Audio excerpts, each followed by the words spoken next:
Each time there is an event that can create disinformation, we see waves of disinformation. We saw it with COVID, we saw it when Russia invaded Ukraine, we see it now with the Middle East conflict. We ignore misinformation at our own peril.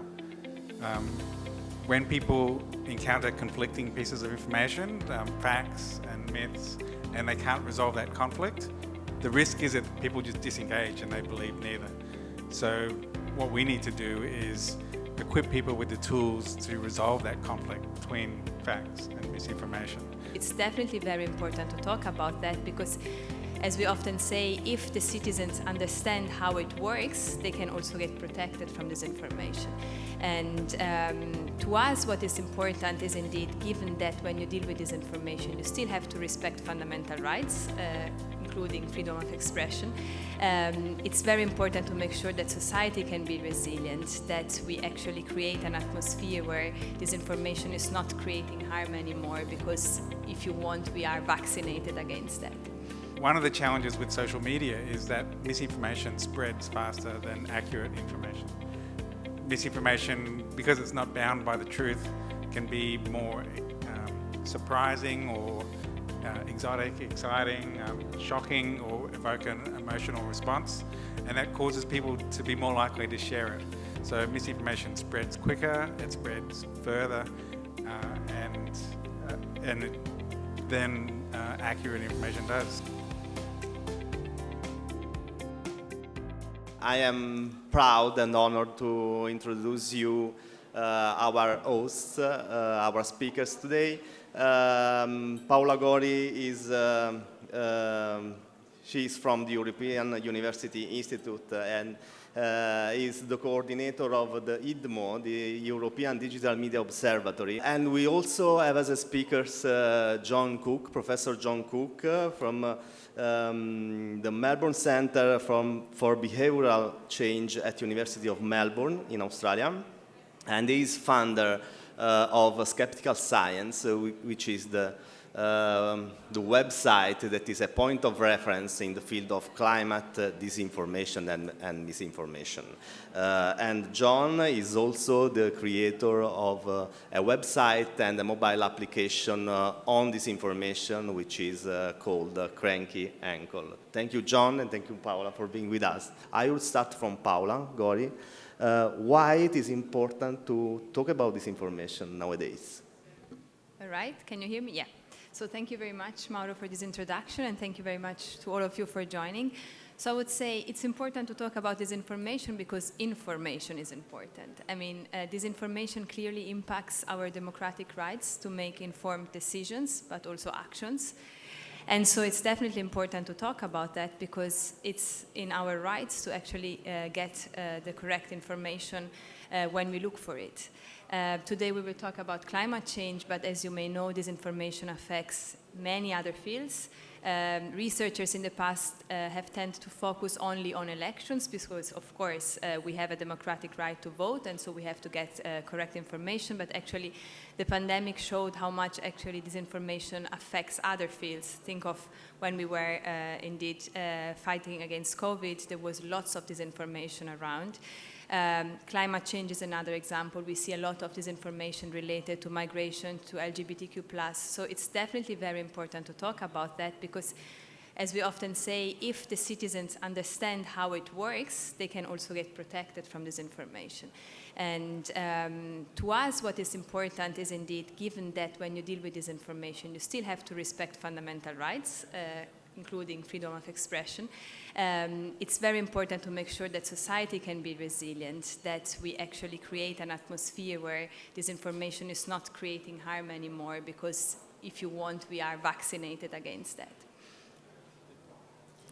Thank you, Paola. And can you tell us something about which is the situation about the circulation of disinformation in Europe nowadays?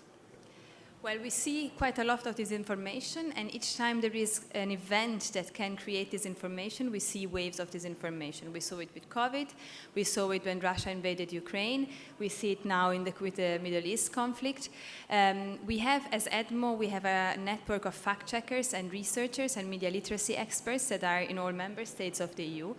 And so we have this privilege actually to see how disinformation in some cases enters in some member states and then diffuses in the rest of the EU. Was very clear when it was about when it is still in the conflict in Ukraine. Disinformation enters in the countries which are more east and then arrives in the other countries. And having a network like EDMO actually is very useful because when you try to tackle disinformation afterwards, so with, for example, debunking, the quickest you are, the more chances, though not 100%, you have to actually be effective. So in our case, for example, the fact checkers in the eastern countries, they were pre-informing the fact checkers of the other member states who were immediately able to actually intervene. So we have this information in the EU, but let me just say something. Disinformation has no borders. Disinformation is a global phenomenon, but this is pretty much related to the local dimensions of a country. So there might be narratives which clearly do not enter a given country because of the political situation, the cultural situation, broadband penetration, and so on. So the local dimension of disinformation keeps being very important, and very often it is effective enough in a given country if it gets attached to the political agenda of a local situation. Thank you, very interesting. And we are going to talk about disinformation in the field of climate change, but there are some topics that are really relevant and affected by disinformation in particular. Well, I mentioned already a few, no? We said climate change, migration, LGBTQ+, the wars, COVID, vaccines, also not only related to COVID, also before we had lots of disinformation related to vaccines. So whenever actually there can be, if you want, conspiracy theories against the elite, because unfortunately we are in a situation in which there is not this populistic approach, which is citizens against the elite.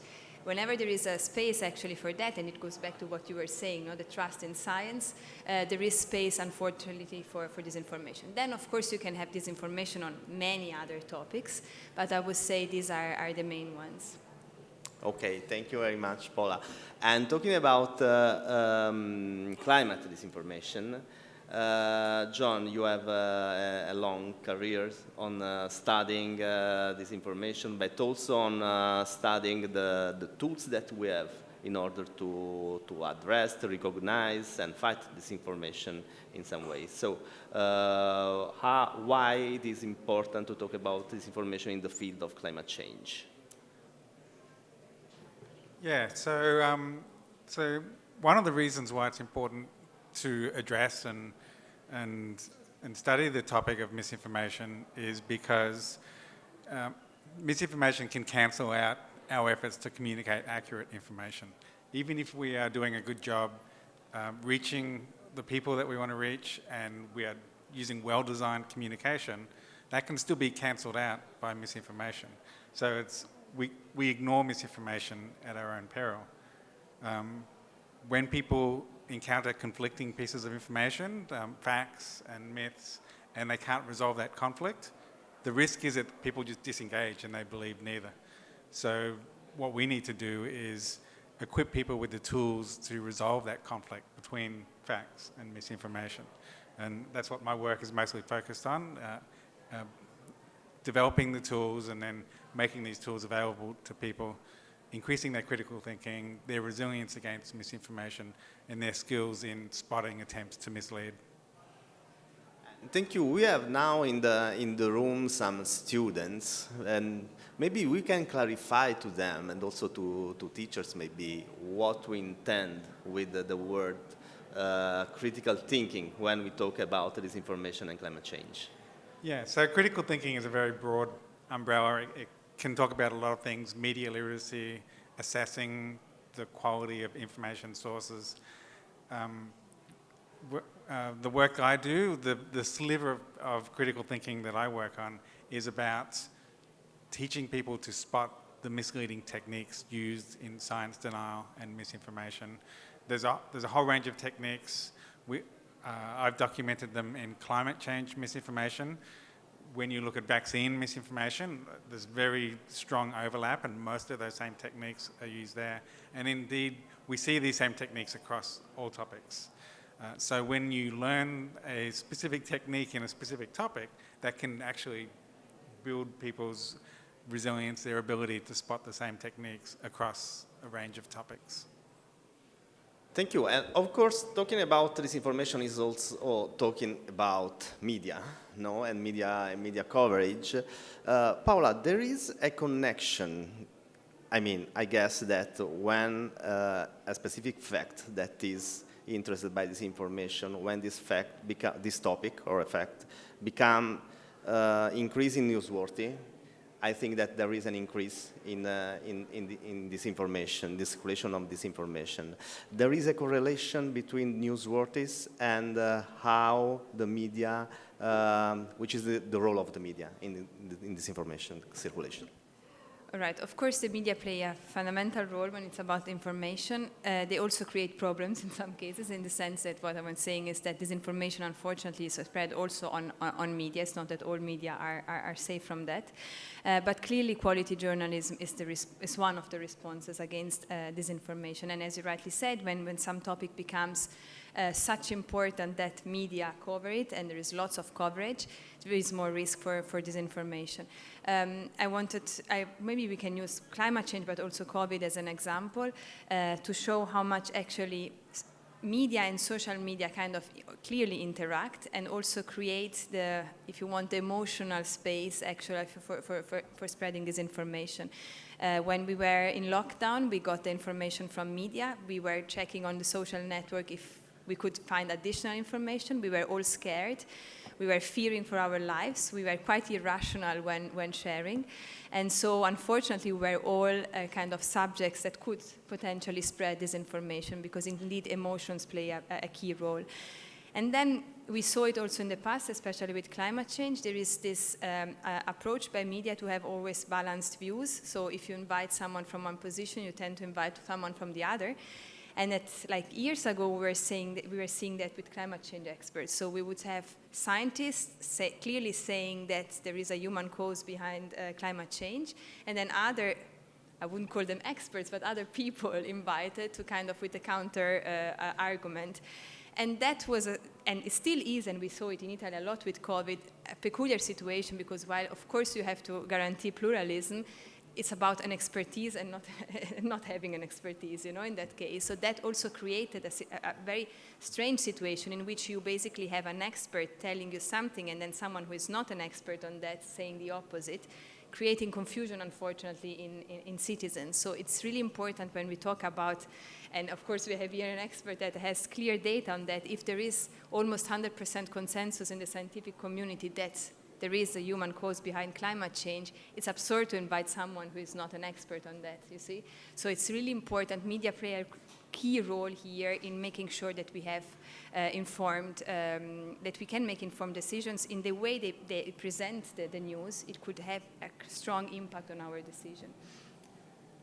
Yes, and you mentioned one of the research that John Cook collaborated is a renowned article about the scientific consensus about climate change. So the article that verified that the scientific consensus on the that humans are causing the climate change that we are living today is more than 97%. Paola explained to us how false balance is another virus that is affecting in sometimes the communication and media. But what about social media? How this information is spreading in social media, and how social media can be a solution or can enhance solutions to this information? Yeah, and just to quickly follow up from what you were saying about false balance too. So we published research back in 2017 where we actually tested what happens when people are presented with a false balance article, where it first reports that scientists issued a report finding that humans are causing global warming, but then here are some contrarian scientists who say otherwise. And we found that format misinformed people. People came away with their perceptions about climate change reduced. So even though it had accurate information in the article, the fact that it was presented in a false balance format gave the impression to people that there was a 50-50 debate in the scientific community, when in reality there's a 97% consensus, and therefore people came away misinformed. To answer your question though, so one of the challenges with social media is that misinformation spreads faster than accurate information. Misinformation, because it's not bound by the truth, can be more surprising or exotic, exciting, shocking, or evoke an emotional response, and that causes people to be more likely to share it. So misinformation spreads quicker, it spreads further,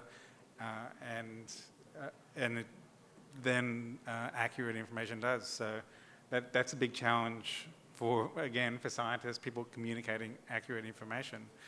And there are a lot of tools that can be deployed to try to counter that influence, both by social media platforms themselves and us as citizens. It's hard for us to control what the social media platforms do. Like I've worked with Facebook trying to lobby them to use some of their tools, and they do to some degree. They can tweak their algorithms to reduce the spread of misinformation, make them appear less in people's timelines. They can suspend user accounts that do repeat infringements, but the problem is they have a lot of incentives not to do that.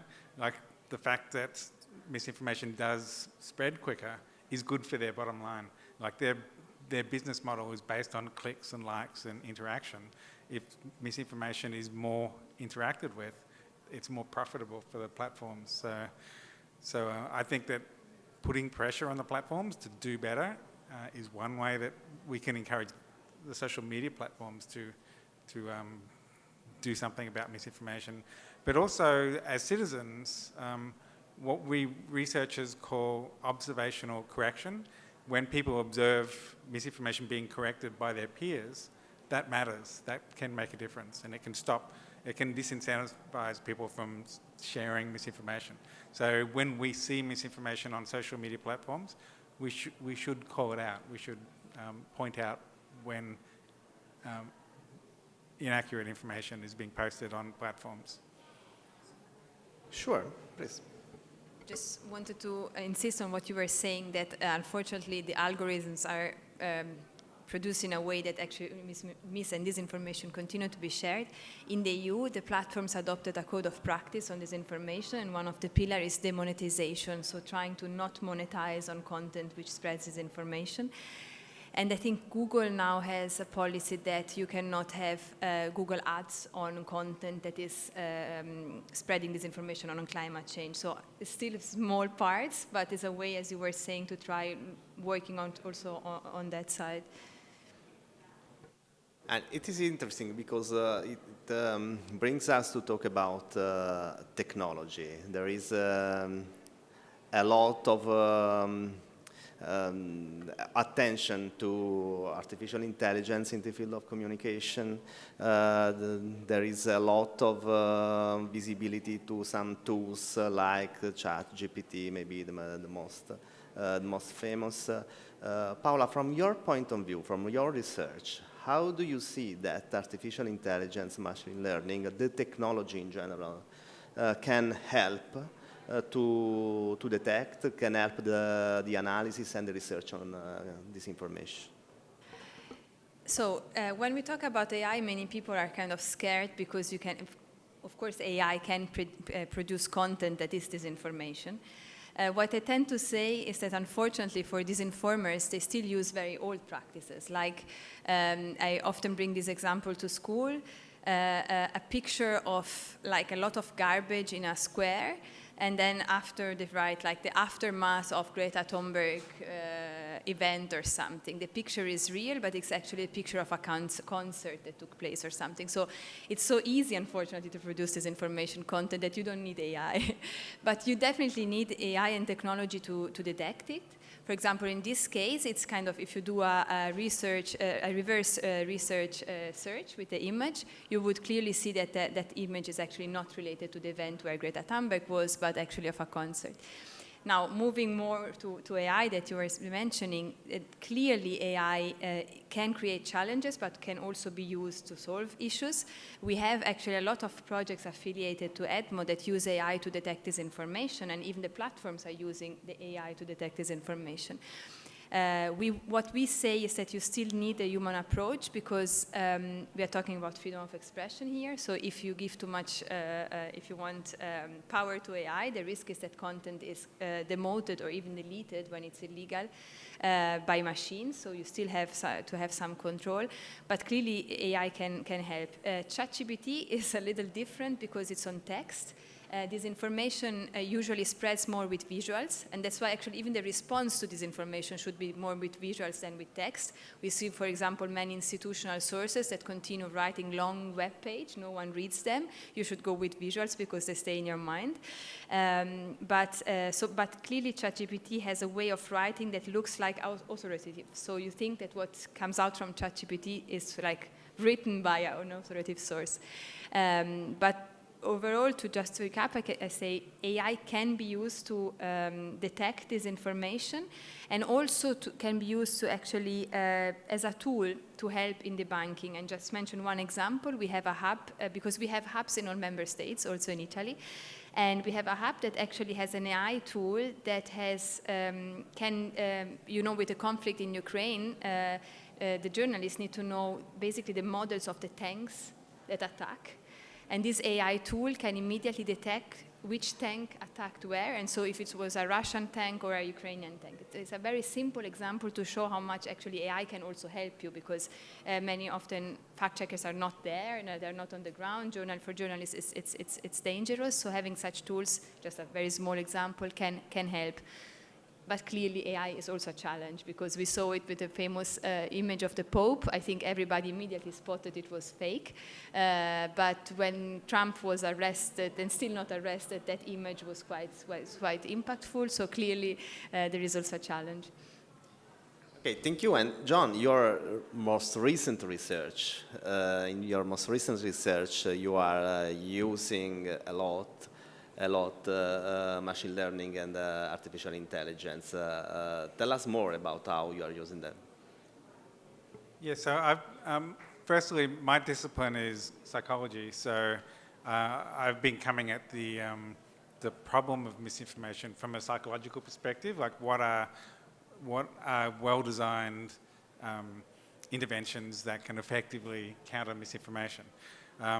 So as a psychologist, I've been working with computer scientists to tackle what we call the holy grail of fact-checking, which is detecting and then debunking misinformation automatically in real time. We've solved the first half of it, like at least with climate misinformation, being able to detect climate misinformation. And there's two aspects to that. One, it's detecting the different arguments that you might see in climate misinformation, but also because the psychological research tells us you need to expose the misleading techniques and the fallacies in misinformation. We've also needed to train machine learning models to detect fallacies as well. So having achieved that, detecting climate misinformation claims and the fallacies, now we're moving on to the second step and realizing that actually it's a lot harder and a lot more involved than we initially anticipated, because it's not enough to just come up with these technological solutions. The technology needs to follow the best practices based on psychological research, and that involves dislodging misinformation with replacement facts. Like, it's not just enough to show that misinformation is wrong. You need to dislodge it with a replacement fact. I used to call it alternative fact, and then Kellyanne Conway in the US coined that term for herself, and it has a much more negative connotation than. But the point being, you fight sticky myths with stickier facts. And secondly, explaining fallacies is quite difficult. We tried getting ChatGPT to identify fallacies in misinformation and found that it was getting it wrong most of the time. So our debunkings were actually generating misinformation themselves. So we had to go back to the drawing board and develop our own model to detect the fallacies more accurately. Thank you, and I would thank our two speakers. Thank you to John Cook and Paola Gori for participating in this panel and for